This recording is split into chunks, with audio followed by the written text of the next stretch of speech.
அல்ஹம்துலில்லா. இந்த பாடத்தில் வந்து 7வது பாடத்தில் நம்ம நஹ்வுடைய சட்டங்கள், அதாவது இலக்கண சட்டம் சொல்லி கொடுத்துருந்தோம் இல்லையா, அதை பற்றி இன்னும் கொஞ்சம் டீட்டெயில்டாக நான் இதில் சொல்கிறேன். இப்போ நம்ம இந்த பாடம் பார்க்குறதுக்கு முன்னாடி இந்த 5வது பாடத்தில் நான் ஒரு விஷயம் சொல்ல விட்டுட்டேன் அப்படின்னு சொன்னேன் இல்லையா, இதை நம்ம படித்தோம்னா அந்த 7வது பாடம் நமக்கு கொஞ்சம் ஈஸியாக இருக்கும். இப்போ இதில் என்ன இருக்குது? அல் குர்ஆனு கிதாபுன். இருங்க, அல் குர்ஆனு கிதாபுன் அப்படின்னு இருக்குது, சரிங்களா? இப்போது இது வந்து நம்ம ஒரு வார்த்தைன்னு சொல்ல முடியாது. இதுதான் ஒரு வார்த்தை, சரிங்களா? ஒரு ஒரு வார்த்தை, ஒன்றுக்கு மேற்பட்ட வார்த்தைகள் சேரும்போது அது வாக்கியமாகும். இப்போது அல் குர்ஆன்ன்றது ஒரு வார்த்தை, கிதாபுன்றது ஒரு வார்த்தை. இந்த ஒரு வார்த்தை வந்து ஒரு முழுமையான அர்த்தம் கொடுக்காது. குர்ஆன் அப்படின்னு நீங்கள் சொல்லி கேட்கும்போது முழுமையான அர்த்தம் புரியாது. குர்ஆனுங்கிறது விளங்குமே தவிர அந்த குர்ஆனை பற்றி என்ன சொல்கிறாங்க அப்படின்றது உங்களுக்கு விளங்கலை. அதே மாதிரி கிதாபுன் தனியாக பார்க்கும்போது புத்தகம், குர்ஆனை பற்றி சொல்லும்போது வேதம். இப்படி வேதம்னு சொன்னாலும் புத்தகம்னு சொன்னாலும் ஏதாவது விளங்குமா?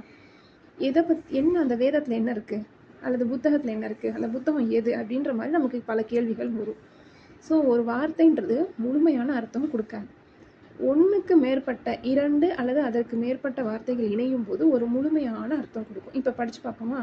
அல் குர்ஆனு கிதாபுன்.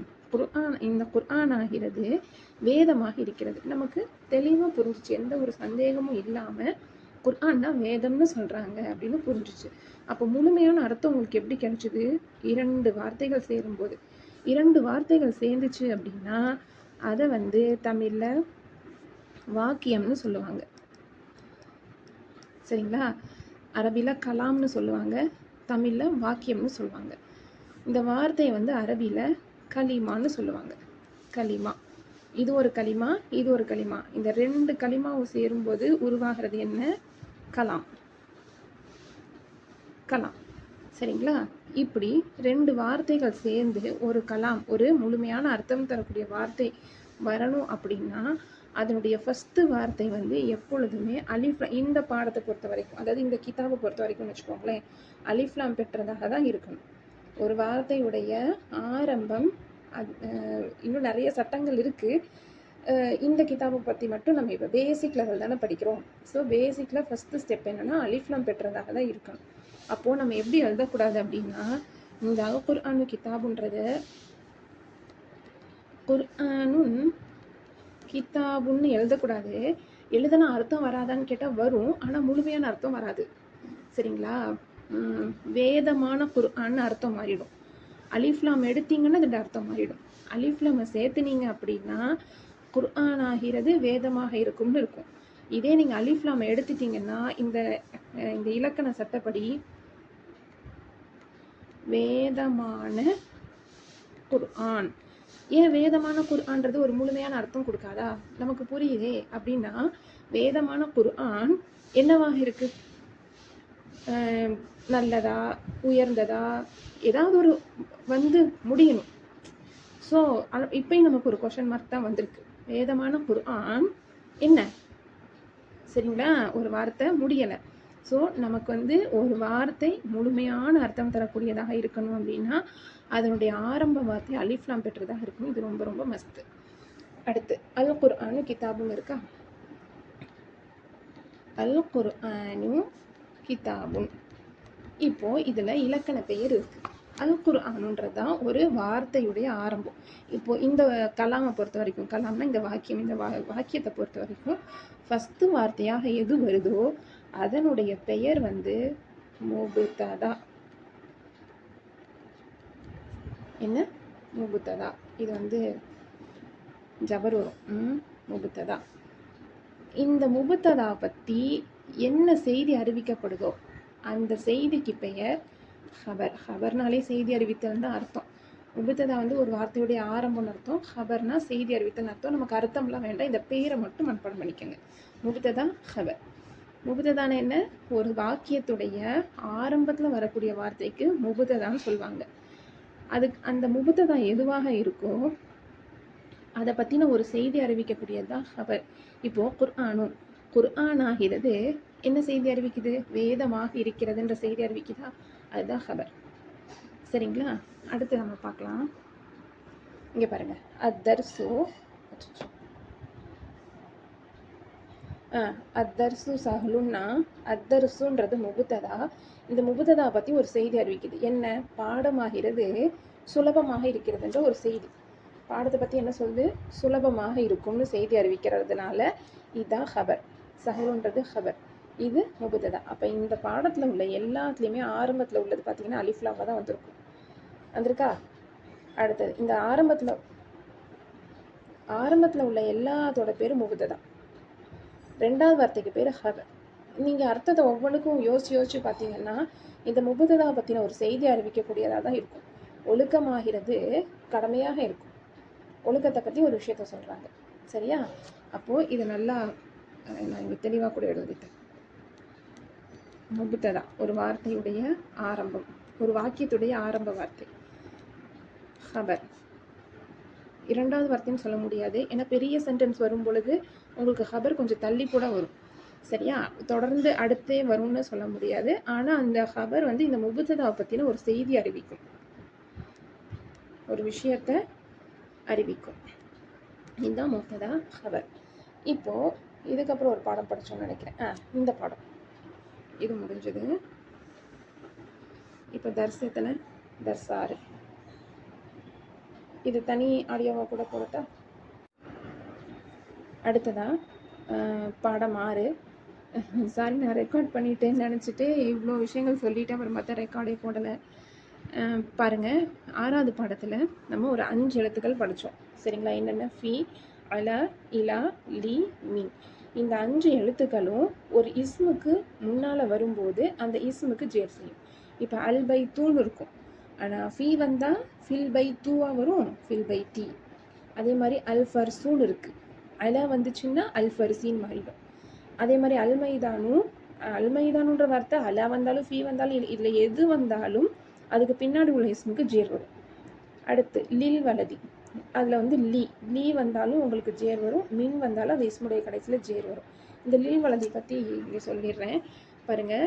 லில் வலதி இருக்கு இல்லையா? இந்த லில் வலதியுடைய ஃபுல் அசல் எப்படி இருக்கும் அப்படின்னா இதுதான் சொல்லியிருக்கேன். லீ ப்ளஸ் அல் வலது. சரிங்களா? லீ ப்ளஸ் அல் வலதுன்னு இருக்கும். இந்த லீயை இந்த அல் வலதோட சேர்க்கும்போது இந்த அலிஃபை போக்கிடுவாங்க. அப்போ லில் வல, லீ வந்தனால ஜேர். சரியா? அதை தான் இங்கே சொல்லியிருக்காங்க பாருங்கள். லில் வலதி, லீ தனியாகவும் அல் வலதி தனியாகவும் எழுதியிருக்காங்க. ரெண்டையும் சேர்க்கும்போது இந்த அலிஃபை போக்கிட்டு லில் வலதின்னு எழுதியிருப்பாங்க. சரியா? ஆக இந்த 5 எழுத்துக்களும் ஒரு இஸ்முக்கு முன்னால் வரும்போது அது எந்த இஸ்மாக இருந்தாலும் சரி ஜேரு செய்யும். இஸ்முனா என்ன? பெயர் சொல். இப்போ பைத்துன்றது ஒரு பெயர் சொல், ஃபர்சு குதிரைன்றது ஒரு பெயர் சொல், மைதானம், சிறுவன், வீடு எல்லாமே உங்களுக்கு ஒரு பெயர் சொல் தான். சரியா? இந்த ஜேரு செய்தில்ல, அந்த மாதிரியான எழுத்துக்கள் மொத்தம் 11. இந்த பாடத்தில் 5 தான் சொல்லியிருக்காங்க. என்னென்ன? ஃபி, அலா, இலா, லி, மீன். இந்த 5 எழுத்துக்கள் அந்த 5 எழுத்துக்களுக்குடைய பெயர், அதாவது அந்த 11 எழுத்துக்களுக்கும் பெயர் என்னென்னா ஹர்ஃபு ஜர்ரு. என்ன? ஹர்ஃபு ஜர்ரு. அதாவது எந்த எழுத்துக்கள் ஒரு இஸ்முக்கு ஜேர் செய்தோ அந்த எழுத்துக்களுக்கு பேர் ஹர்ஃபு ஜர்ரு. ஆக அந்த 11 எழுத்துக்களுக்கும் அதுதான் பேர், ஹர்ஃபு ஜர்ருன்னு தான் சொல்லுவாங்க. இந்த 5 எழுத்துக்களுக்கும் ஹர்ஃபு ஜர்ருன்னு சொல்லுவாங்க. இப்போ என்ன சொல்லலாம்? ஃபில் பைத்தின்னு இருக்குது அப்படின்னா ஃபி ஹர்ஃபு ஜர்ரு அப்படின்னு சொல்லுவாங்க. அடுத்தது இந்த ஜேர் செய்யப்பட்டதில் அந்த இஸ்மு அதனுடைய பெயர் என்னன்னு பார்த்தீங்கன்னா மஜ்ரூர். என்ன? மஜ்ரூர். இங்கே நம்ம என்ன படித்தோம்? ஃபஸ்ட்டு வார்த்தைக்கு முபுத்ததா ஹபர்னு படித்தோம். ஸோ அது ஒரு மாதிரி ஞாபகம் வச்சுக்கோங்க. முபுத்ததா ஹபர்.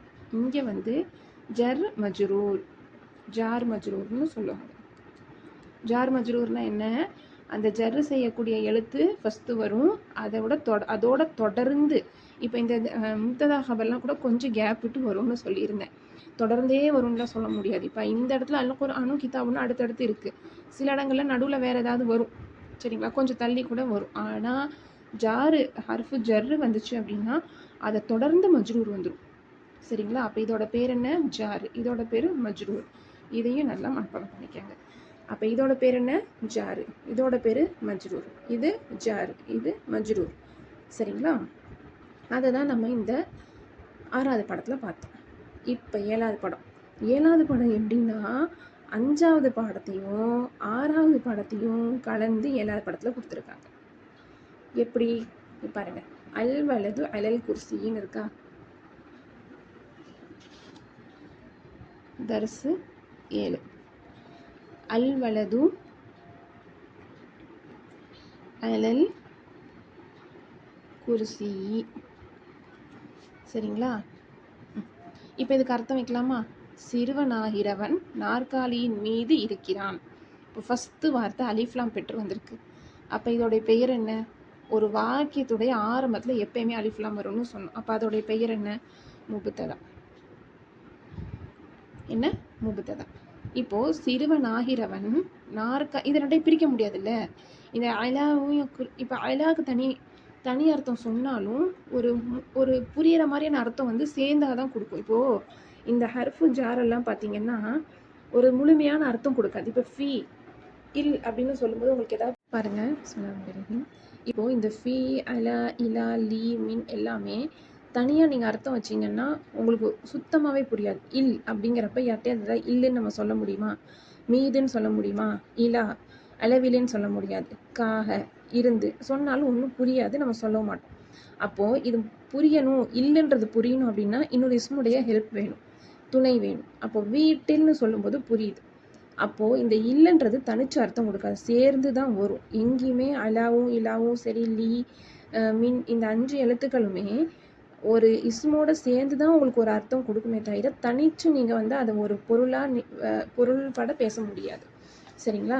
அப்போது அல் வலது சிறுவனாகிறவன் அலல் குர்சி நாற்காலியின் மீது இருக்கிறான். இதில் அலான்னு சொல்ல முடியாது, சிறுவனாகிறவன் மீதுன்னு சொல்ல முடியாது, சிறுவனாகிறவன் நாற்காலின்னு சொல்ல முடியாது. இது ரெண்டையும் சேர்த்து சொல்லுங்கள், ஒரு அர்த்தம் கிடைக்கும். சிறுவனாகிறவன் நாற்காலியின் மீது இருக்கிறான். அப்போ இந்த சிறுவனை பற்றி ஒரு செய்தி என்ன சொல்கிறாங்க? நாற்காலியின் மீது 2 வார்த்தை சேர்ந்து உங்களுக்கு இதில் ஒரு ஹபர் வருது. இங்கே பார்த்தீங்கன்னா ஒரே வார்த்தை அல் குர்ஆனும் குர்ஆன் ஆகிறது வேதமாக இருக்கும். ஸோ முபுத்ததா ஹபர்ன்றது கலாம்ன்றது வந்து இப்படியும் வரும், 2 வார்த்தையோடு சேர்ந்தும் வரும், அல்லது 3 வார்த்தையாகவும் வரும். இதில் 3 வார்த்தைன்றது ஃபஸ்ட்டு உள்ளது முபுத்ததா, 2வது உள்ளது பார்த்திங்கன்னா இது ஜார், ஹர்ஃபு ஜார்னு சொன்னோமா. அடுத்து அந்த ஜாரை ஒட்டி வரக்கூடியது மஜ்ரூர்னு சொல்லுவாங்க. இது 2ம் சேர்ந்து இந்த முபுத்ததாக்கு அர்த்தம் கொடுக்குதா? ஒரு செய்தி அறிவிக்குதா? என்ன? நாற்காலியின் மீது இருக்கிறான்ற ஒரு செய்தி அறிவிக்குதா? அப்போ இது 2 சேர்ந்து ஹபர்.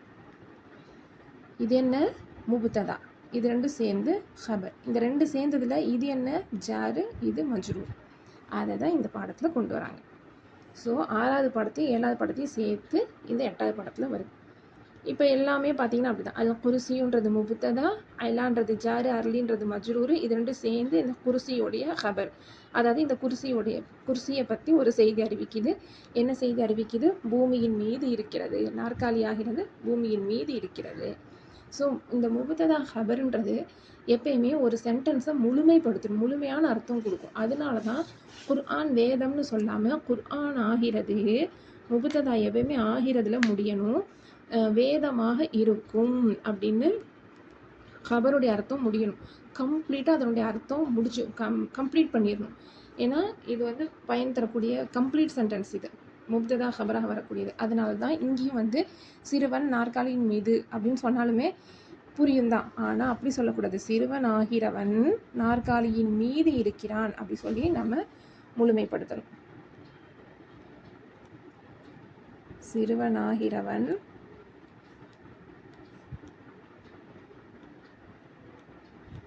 நாற்காலியின் மீது இருக்கிறான்.